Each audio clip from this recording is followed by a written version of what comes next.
से आपको दी गई? देखिए 10 महीने जो मैं जेल में रही सीतापुर में, तो मेरे साथ जैसे आम कैदियों के साथ सलूक होता है वैसा ही सलूक मेरे साथ, मेरे शौहर के साथ और मेरे बेटे के साथ किया गया, और कोई भी हमें अलग से सुविधाएं नहीं दी गई। मैं बीमार थी, काफ़ी बीमार थी, जेल में ही मेरे हाथ में भी फ्रैक्चर हुआ, लेकिन जेल में जो सुविधा मतलब मेडिकल फैसिलिटीज़ और लोगों के लिए थी वही मेरे लिए भी थी।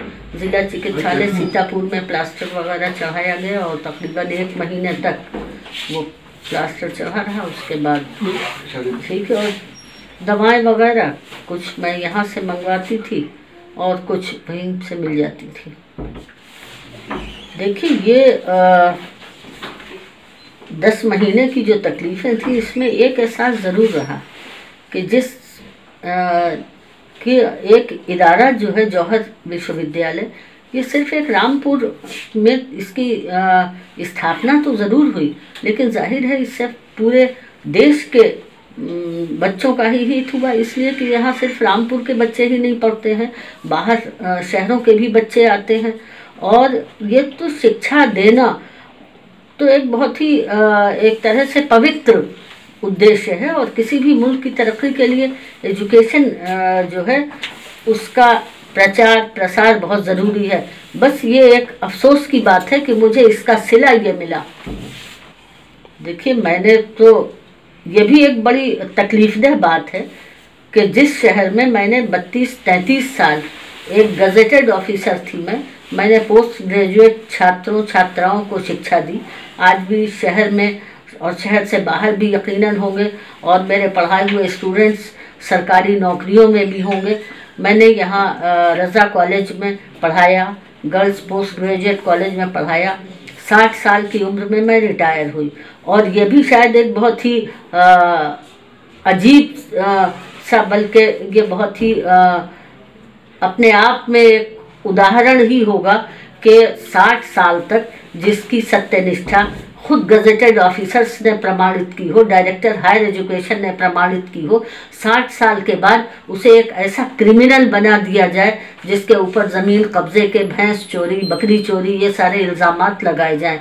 तो हो सकता है कोई, शायद ही कोई ऐसा उदाहरण हिंदुस्तान में मिले कि आदमी 60 साल तक तो पूरी सच्चाई से सरकार की सेवा करे और 60 साल के बाद बुढ़ापे में वो एकदम क्रिमिनल बन जाए।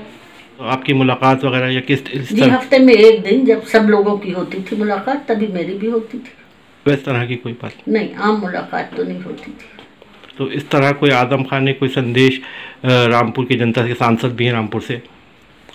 देखिए उनका संदेश तो यही है कि जिस जौहर विश्वविद्यालय की स्थापना के लिए उन्होंने इतनी तकलीफ़ें उठाई, उनके ऊपर इतने इल्ज़ामात लगाए गए कि उन्हें भूमाफिया तक घोषित करने की साजिश की गई, तो उनका आवाम को यही पैगाम है कि जहाँ तक मुमकिन हो इस विश्वविद्यालय की हिफाजत करो, और इसकी जो भी हर मुमकिन तरक्की के लिए आवाम कोशिश करे।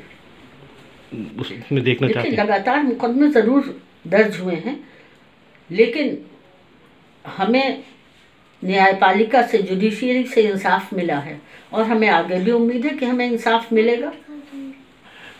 किस तरीके से? देखिए ये सब सियासी रंजिश तो है ही। देखिए ज़्यादती तो ये पूरा मुल्क जानता है कि ज़्यादती तो हुई है। ने वक्त गुजारने के बाद क्या आप इरादे लेके आई हैं? क्या आप? देखिए हम अपना तालीमी मिशन जारी रखेंगे, कितनी ही रुकावटें क्यों ना आए। हम हर मुमकिन कोशिश करेंगे कि हम जौहर विश्वविद्यालय को बचाएं, और आज भी अल्लाह का शुक्र है कि बाकायदा यूनिवर्सिटी हमारी क्लासेस वगैरह चल रही हैं। देखिए यूनिवर्सिटी के लिए आवाम को भी ये है कि वो अपनी, ये यूनिवर्सिटी आवाम की है, आवाम इसकी हिफाजत करे, और इसमें हमें सहयोग मिल रहा है यूनिवर्सिटी के वाइस चांसलर का और वहाँ के स्टाफ का, जिन्होंने इस मुश्किल वक्त में भी यूनिवर्सिटी की क्लासेस पर और यूनिवर्सिटी पर कोई आंच आने नहीं दी है। नहीं, उनसे मुझे यही कहना है कि वक्त हमेशा एक सा नहीं रहता है, और देखिए हर चीज़ से हमें तो अपने ईमान पर यकीन है, अल्लाह से बढ़कर कोई नहीं है। इंशाअल्लाह अल्लाह हमारा साथ देगा और दे रहा है। हमारे इरादे मजबूत हुए हैं।